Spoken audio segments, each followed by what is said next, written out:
Hi, everyone. I'm just gonna say quickly that I wrote this piece in April, and back then we had to leave Kyiv because it wasn't safe, but we really wanted to come home. So here it goes, the bribe. I already imagined myself sitting in a car in a passenger seat because my driver license has expired and I hadn't time to restore it before the war kicked in. Well, it's not that I had no time.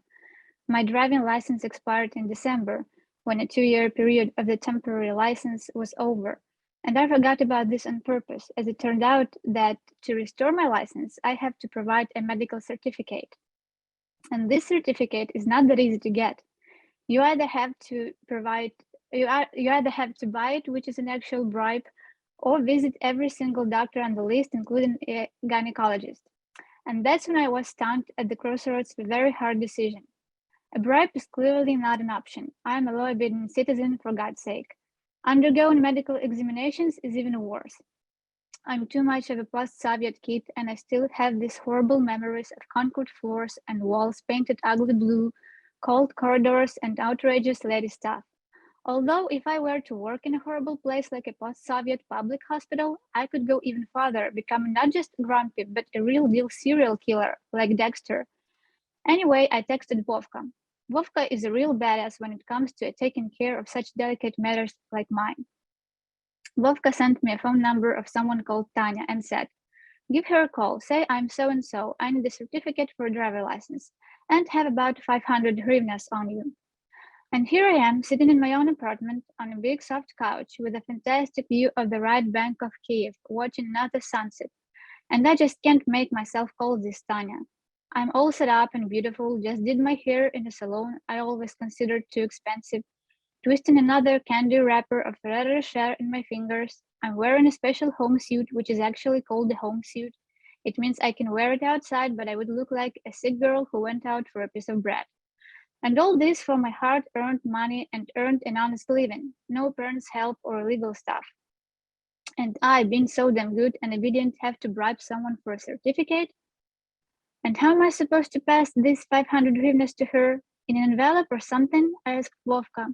Hell no, they're gonna charge you for a doctor's appointment.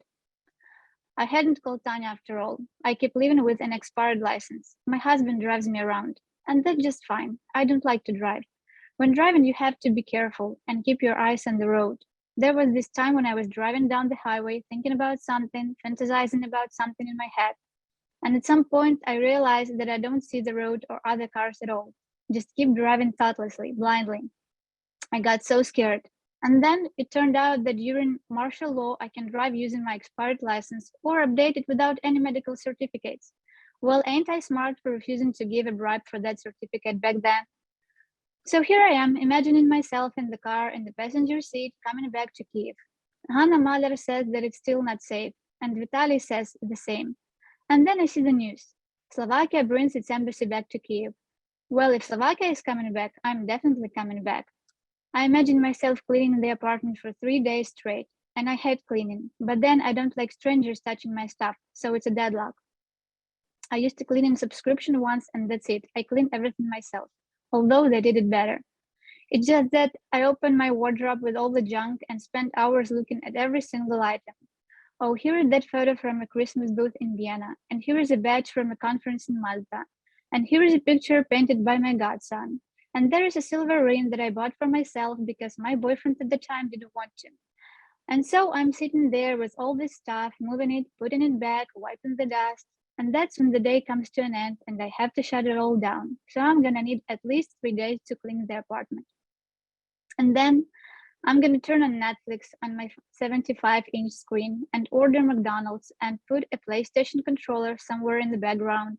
And I'm gonna make a nice picture of all of that and will send it to my childhood friend from Voronezh. Just want her to have a look at a normal life. I'm all calm now. I'm not burning with rage. Just that this rage is now a part of me.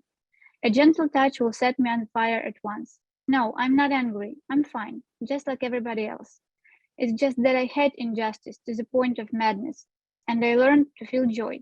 I feel joy every time when I see them suffering and crying about losing the last pieces of civilization. But I'm not angry, I'm fine, kind even. just like everybody else. That's all.